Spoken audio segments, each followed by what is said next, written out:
दूसरा शमूएल अध्याय 17 कुल वचन 29।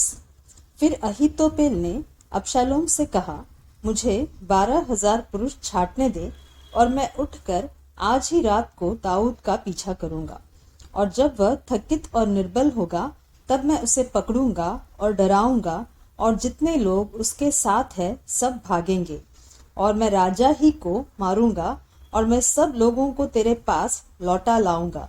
जिस मनुष्य का तू खोजी है उसके मिलने से समस्त प्रजा का मिलना हो जाएगा, और समस्त प्रजा कुशल क्षेम से रहेगी। यह बात अबशालोम और सब इस्राएली पुरनियों को उचित मालूम पड़ी। फिर अबशालोम ने कहा, एरेकी हुशै को भी बुला ला, और जो वह कहेगा हम उसे भी सुने। जब हुशै अबशालोम के पास आया तब अबशालोम ने उससे कहा, अहीतोपेल ने तो इस प्रकार की बात कही है, क्या हम उसकी बात माने कि नहीं? यदि नहीं तो तू कह दे। हुशै ने अबशालोम से कहा, जो सम्मति अहीतोपेल ने इस बार दी वह अच्छी नहीं। फिर हुशै ने कहा, तू तो अपने पिता और उसके जनों को जानता है कि वे शूरवीर है और बच्चा छीनी हुई रीछनी के समान क्रोधित होंगे, और तेरा पिता योद्धा है और लोगों के साथ रात नहीं बिताता। इस समय तो वह किसी गड्ढे व किसी दूसरे स्थान में छिपा होगा। जब इनमें से पहले पहले कोई कोई मारे जाए तब इसके सब सुनने वाले कहने लगेंगे कि अबशालोम के पक्ष वाले हार गए। तब वीर का हृदय जो सिंह का सा होता है उसका भी हियाव छूट जाएगा। समस्त इस्राएल तो जानता है कि तेरा पिता वीर है और उसके संगी बड़े योद्धा है। इसलिए मेरी सम्मति यह है कि दान से लेकर बेरशेबा तक रहने वाले समस्त इस्राएली तेरे पास समुद्र तीर की बालू के किंकों के समान इकट्ठे किए जाए, और तू आप ही युद्ध को जाए। और जब हम उसको किसी न किसी स्थान में जहां वह मिले जा पकड़ेंगे, तब जैसे ओस भूमि पर गिरती है वैसे ही हम उस पर टूट पड़ेंगे। तब न तो वह बचेगा और उन उसके संगियों में से कोई बचेगा। और यदि वह किसी नगर में घुसा हो तो सब इस्राएली उस नगर के पास रस्सियां ले आएंगे और हम उसे नाले में खींचेंगे, यहाँ तक कि उसका एक छोटा सा पत्थर भी न रह जाएगा। तब अबशालोम और सब इस्राएली पुरुषों ने कहा, एरेकी हुशै की सम्मति अहीतोपेल की सम्मति से उत्तम है।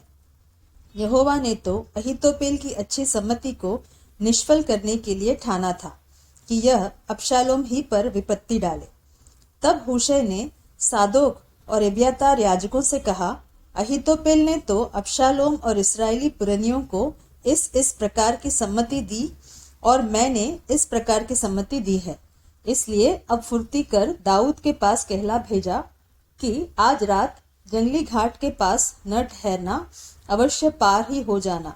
ऐसा न हो कि राजा और जितने लोग उसके संग हो सब नाश हो जाए।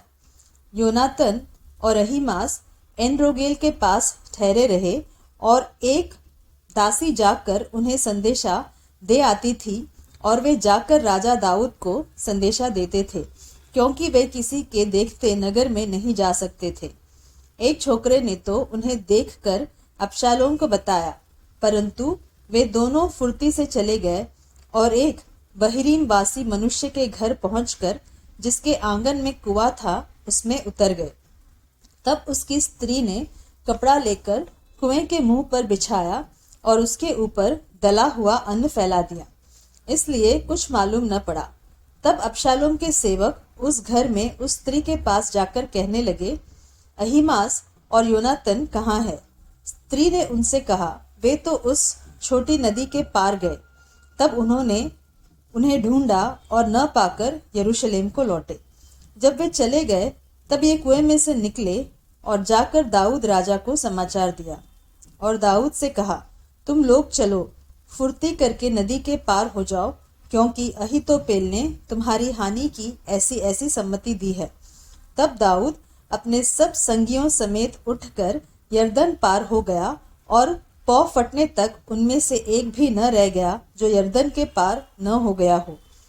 जब अहीतोपेल ने देखा कि मेरी सम्मति के अनुसार काम नहीं हुआ, तब उसने अपने गधे पर काठी कसी और अपने नगर में जाकर अपने घर में गया और अपने घराने के विषय जो जो आज्ञा देनी थी वह देकर अपने को फांसी लगा ली और वह मर गया और उसके पिता के कब्रिस्तान में उसे मिट्टी दे दी गई। अबशालोम परास्त होता है तथा उसकी मृत्यु हो जाती है। दाऊद तो महनईम में पहुंचा और अबशालोम सब इस्राएली पुरुषों समेत यरदन के पार गया और अबशालोम ने अमासा को योआब के स्थान पर सेनापति ठहराया। यह अमासा एक पुरुष का पुत्र था जिसका नाम इस्राएली इत्रो था और वह योआब की माता सरूया की बहन अबीगल नाम नाहाश की बेटी के संग सोया था। और इस्राएलियों ने और अबशालोम ने गिलाद देश में छावनी डाली। जब दाऊद महनईम में आया तब अम्मोनियों के रब्बा के निवासी नाहाश का पुत्र शोबी और लोदबर वासी अमीएल का पुत्र माकीर और रोगलीम वासी गिलादी बर्जिल्लै चारपाइयाँ, तसले मिट्टी के बर्तन, गेहूं, जौ, मैदा, लोबिया, मसूर, चबेना, मधु, मक्खन, भेड़ बकरियां और गाय के दही का पनीर दाऊद और उसके संगियों के खाने को यह सोचकर ले आए कि जंगल में वे लोग भूखे प्यासे और थके मांदे होंगे।